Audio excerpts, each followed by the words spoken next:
We have no reason to be in Abuja. Come a bit closer because we are about to talk about something very serious. Urgent transition If he is a snake under the green grass. from being a highly insecure country to a secure country. Wait, what about the scandals surrounding his life? From a disunited country to a united country. Give me a sec. We are going to find out. From corruption to a transparent country. Wait, what about the Pandora paper that was written concerning Peter Obi, stating that he repeatedly broke the law by making several secret investments? What about the open letter that was written by Oluka Shukebokong, stating that Mr. Obi is evil and corrupt? What about the controversies surrounding Mr. Peter Obi and Governor Soludo, the present governor of Anambra State? Peter Gregory Obi, popularly known as Peter Obi, was born in Onitsha, Anambra State, on the 19th of July 1961. Peter Obi is a Nigerian businessman who progressed to become a politician, and he is a former governor of Anambra State. Peter Obi started his early life as a trader, being born into a trading family before embarking on a banking career. He held numerous leadership and business roles in many outstanding companies. Here are some of those: Next International Nigeria Limited, Guardian Express Mortgage Bank Limited, Guardian Express Bank PLC, Data Chairman of Corp Limited, Card Center Limited, and he worked as the youngest chairman of Fidelity Bank. Peter Obi attended Christ College, Onitsha, where he obtained his WAEC and later gained admission to the University of Nigeria, Nsukka, in 1980 and bagged Bachelor of Arts in Philosophy in 1984. He also attended several schools in Nigeria and outside of Nigeria. Here is the most interesting part. Peter Obi's political career has never been smooth sailing. Here is why. In 2003, Peter Obi ran for the governorship of Anambra State under the umbrella of APGA, and his opponent, Chris Ngige, under the umbrella of the People's Democratic Party, PDP. According to the explanation of INEC, Chris Ngige won the election, but here is what Peter Obi did. He refused to give in to the conclusion of INEC, stating that Chris Ngige won the election. Peter Obi revolted in court. After 3 years, his victory was returned back to him. I guess it's important to revolt in court when you know you are right.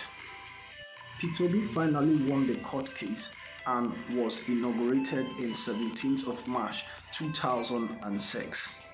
Peter Obi governed for only 7 months because he was impeached by the State House of Assembly, and his deputy, Virginia Entiba, replaced him the following day and went on to become the first ever female governor in Nigerian's history. Quite interesting, right? Peter Obi successfully disregarded his impeachment and went back to office as governor of Anambra State by the Court of Appeal on 9th of February 2007.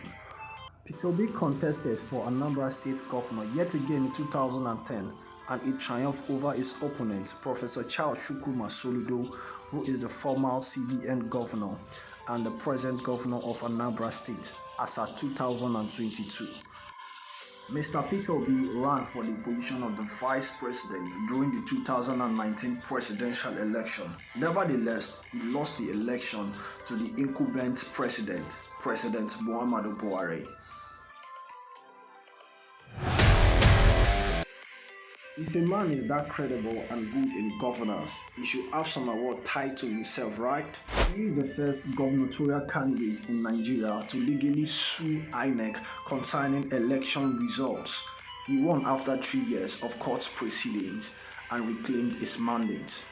Peter Obi is the first governor in Nigeria to legally challenge his impeachment by the State House of Assembly, and he was reinstated by the Court of Appeal. Peter Obi was the first governor in Nigeria to seek interpretation of tenure by INEC when INEC decided to run election in his state when his tenure is not yet over. Although he was able to serve his 2 terms, quite an interesting move, right? He was the first governor to be appointed as special advisor to the president, and also the first governor to be appointed into the presidential economic management team. Do you know Peter Obi during his tenure left about $500 million both in savings and investment, and he created sub-sovereign wealth saving during his time, and he was the first of his kind in sub-Saharan Africa. Blow your mind. Do you know during his time a lot of governors left enormous debt for their states? Come to think about it. During his time as governor of Anambra State, a lot of ambassadors and high commissioners from notable countries visited Anambra State. Come to think about it. No high commissioner or ambassador will visit your state when you are not doing anything notable. To make matters worse, Anambra State was blacklisted by diplomatic corps and international development partners. Wait, you're missing something. During the time that Peter Obi served as governor of Anambra State, development partners such as UNICEF, the World Bank, European Union, and other international bodies regarded Anambra State as one of the best states when it comes to development partnership. Not only that, also in good governance. Come to think about it.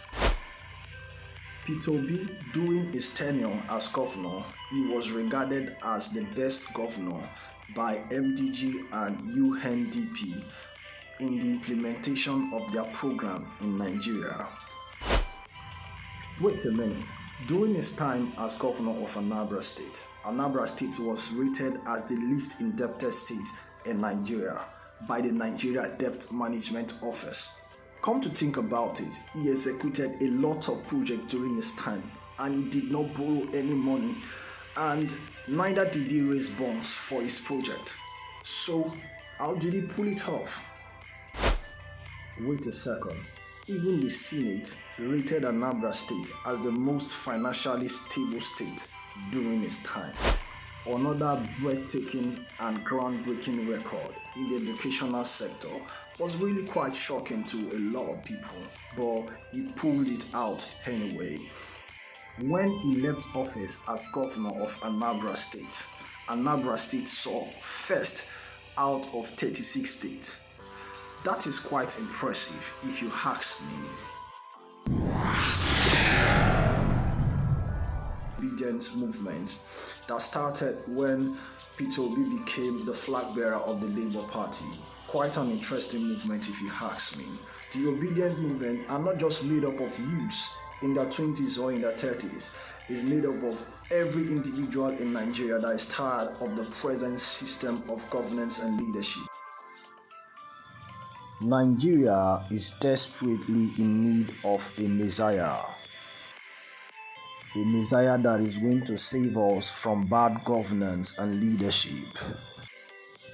I don't know if you are familiar with the story of Moses that saved the children of Israel and brought them out of captivity into the promised land. Same thing will happen to Nigeria come 2023. Watch my word. Nigeria as a country is bigger than one man's ambition. I believe Nigeria will rise again and regain its position as the giant of Africa. We as Nigerians, as individuals watching me right now, we are all crying for change. And the change we want lies within our hand. The power of change is within us. We can cause the change. It's very important as an individual watching me right now to do a fact check from all the candidates and decide who you want to vote for. Or I have my choice to make, and you have your choice to make. So use the power of change within you and cause that change that you want in Nigeria. I'm sure you've stated the end part of this video. Do it to drop me a comment down below, subscribe, and most importantly, like and share this video to other people. And I'm smart. I'm definitely going to see you on the next story. Peace out for now.